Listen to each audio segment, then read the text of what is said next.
लिया, कंसल्ट ले ली, मैं आपको एग्जामिन कर रहा हूँ, अपने आप को इंट्रोड्यूस कर लिया, वो सब हो गया जनरल एग्जाम में। डायरेक्ट सिस्टमिक एग्जामिनेशन में आएंगे। फर्स्ट इंस्पेक्शन, बेटा इतना दूर नहीं होगा, आप इधर आओ, दूर से क्या देख रहे हो आप, बिल्कुल नज़दीक है, इधर से भी, और इधर आओ, इधर क्या खड़े, उल्टा क्या खड़े हो गए तुम लोग, इधर आओ ना मेरे सामने, और इधर आ जाओ, और इधर आ जाओ, इधर आओ, उधर से क्या देखोगे तुम, इधर दिखा रहा हूँ मैं। इतना लेट कैसे आए हो तुम, अभी पानी पीने गए थे हैं? ये था क्लास में अभी, तुम थे क्लास में, क्लास में थे तुम अभी हैं? ठीक, तुम कैसे इधर आ जाओ बेटा, तुम पीछे लंबे हो, तुम पीछे आ जाओगे, ऊपर बैठ लो, इस पे ज़्यादा गिरना नहीं पर। पेशेंट को इंस्पेक्ट करेंगे तो सिमेट्री देखेंगे, ठीक है। अब जैसे कि ये नॉर्मल चेस्ट है, पिजन चेस्ट नहीं, पिजन चेस्ट ऐसे डिप्रेस होता है।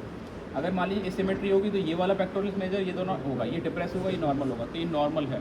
ट्रैकिया कैसे पता करते हैं, मिडिल फिंगर को ऐसे रखा, ये सुप्रास्टर्नल नोच है, ये स्टर्नम है, सुप्रास्टर्नल नोच यहाँ ऐसे रखेंगे, ये नॉर्मल है।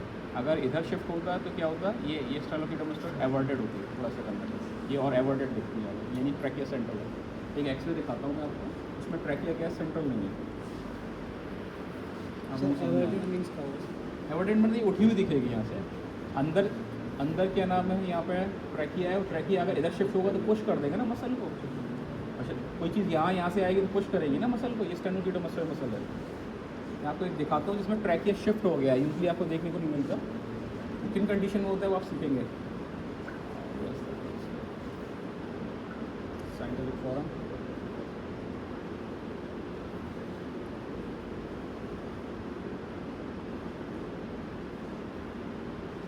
दिस वन, ये देखिए, that in chest x ray air is black. Now you see, this is the right hemithorax, left hemithorax. This lungs, left lung looks normal, and this is the right lung, abnormal. White is means abnormal, radio opaque. Okay, this is radiolucent. So this trachea shifted to that side, this right side X-ray. दिखा रहा हूँ मैं सबको दिखा रहा हूँ, ठीक है, right side. This is abnormal trachea, and this is known as trail sign. And this is shifted to that side. This means this lung becomes collapse. This lung becomes collapse, atelectasis, collapse. So it's shifted to this side. If trachea shifted to same side, then it could be because of pleural effusion. Sorry, trachea shifted to same side, collapse, and trachea shifted to opposite side, it is pleural effusion. यहाँ अगर पानी भर गया है, if too much water here, then it will put pressure on the trachea and shift it to other side. But here no water. This looks normal. Black is normal, and this looks radio opaque. So this is known as lung collapse. Now I will put a intercostal drainage over it to reduce the pressure or secretions. Only then this patient could survive. This patient presented with too much dyspnea. This is the importance of normal trachea. Now facial is method. Now I count the respiratory rate. In 1 minute he inspire, expire for about 16 or 15 minutes, 15 seconds. When I count कर लिया जल्दी से, ठीक है। Rhythm is normal. There is no pause between inspiration and expiration. ठीक है। क्या हो गया, तू अनकंफर्टेबल मत रहो। क्या नाम है तुम्हारा? समीर चौधरी। कहाँ के रहने वाले हो? हैं? फिरोजाबाद। पास कीजिए तो फिर तो। पिताजी का क्या नाम है? राशिद। राशिद खान। क्या काम करते हैं? बिजनेसमैन ऐसे होते हैं? बिजनेसमैन तो कहते हैं मुझे पैसा दो, मुझे पैसा दो, है। हम जैसे लोगों ने किसी से पैसा नहीं मांग पाते। कॉन्फिडेंट रहो ना इतना, इसमें शर्माने। डॉक्टरी में तो ये सब करना पड़ेगा ना यार। आप जनरल लेबर भी आपको करना पड़ेगा, और जनरल एग्जामिनेशन, एनल एग्जामिनेशन 40 तक कर जाता है। आप एनल एग्जाम आपको सब झेलना पड़ेगा यार। पेशेंट उल्टी कर जाता है आपके हाथ पे। मैनी टाइम्स मैंने एग्जामिन कर रहा हूँ, पेशेंट उल्टी करके मेरे हाथ पे, ब्लड मेरे हाथ पे गिर गया। आप क्या कर लोगे? क्या कर लोगे आप? कुछ नहीं कर सकते, मजबूरी है, ठीक है। So symmetry, you can see the symmetric face, no doubt. No scar marks over there. एक परसों जो लड़का था उसके स्कैर मार्क्स था, इंजरी थे यहाँ पर, उसको हड्डी का ऑपरेशन हुआ था, ठीक है। अब इसके बाद आता है क्या, सारे सब चीज़ें देख ली। एक होता है ब्रीदिंग पैटर्न और होता है, मैंने नहीं बताया इंस्पेक्शन में, वो ब्रीदिंग पैटर्न्स भी हम लोग देख सकते हैं, बस इतना करो। जैसे कि when ask the patient to inspire, ऐसे रखो बस, इंस्पिरेशन और expiration, then wave of impulse of inspiration start from abdomen. तुम देखो मत, तुम सामने देखो बस, और इंस्पिरेशन करो, गहरी सांस लो और छोड़ो छोड़ो छोड़ो। एक बार बेटा देखो रहे, आप लोग सब देख रहे हो। Wave of impulse start from abdomen and reaching to the abdomen, right. This is known as abdominothoracic breathing, and this is found in males. In females, what is happening? Starting from the breast region, chest region, and going downwards. So thoraco abdominal breathing in females. So this can also observed in inspection. वहाँ लिख नहीं पाए थे, अब याद आ गया, ठीक है। समझे यार, इंस्पेक्शन में ये सब कर सकते हैं हम लोग, ठीक है। ट्रैकिया देख लिया, पोजीशन देख लिया, सिमेट्री देख ली। एंगोर्ज वेन्स तो नहीं है कोई, तो जैसे कि वेन कोई एवर्डेड तो नहीं है। कई बार होता है कि सुपीरियर वेना के ऑब्स्ट्रक्शन हो जाता है, इंफीरियर वेना का ऑब्स्ट्रक्शन हो जाता है, तो वेन्स क्या नाम है डायलेट हो जाती हैं चेस्ट में, नेक में। जेबीपी जैसे देख लो, जेबीपी देख सकते हैं, ठीक है। कुल मिला के सारी चीज़ें इंस्पेक्शन देख। अब आते हैं बात पल्पेशन की। पल्पेशन में क्या करना है, सारे एरिया बताए।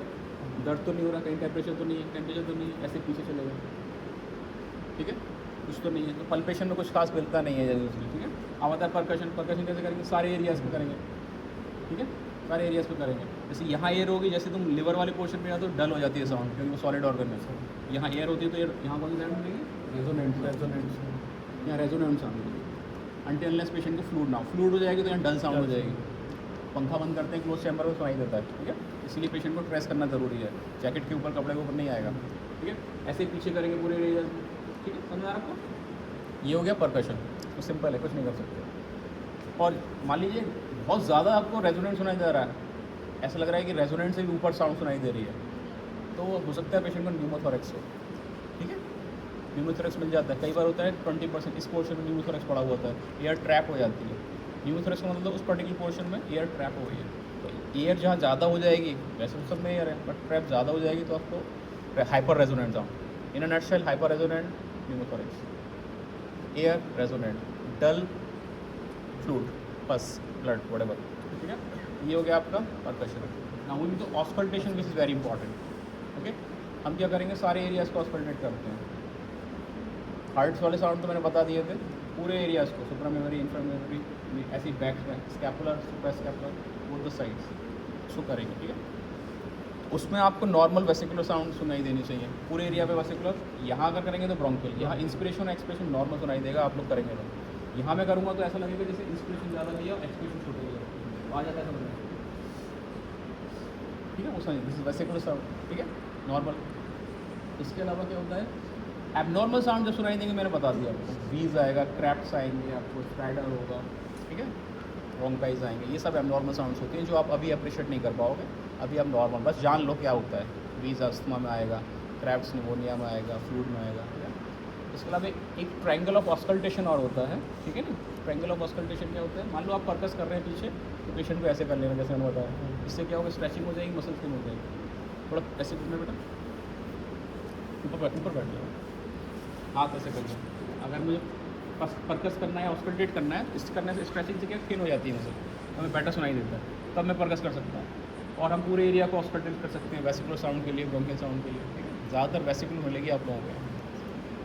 एक होता है एक पोर्शन जिसमें क्या होता है, बैटर ऑस्कल्टेशन होता है। When I auscultate back of the patient, chest of the patient backwardly, then I put my stethoscope only always here at this point. This is known as triangle of auscultation.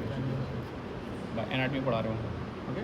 Latest dorsi and these are my trapezius muscles. कौन है, these are my trapezius muscles. अच्छा आप हो, these are my trapezius muscles and these are my latissimus dorsi and this is my medial border of the scapula.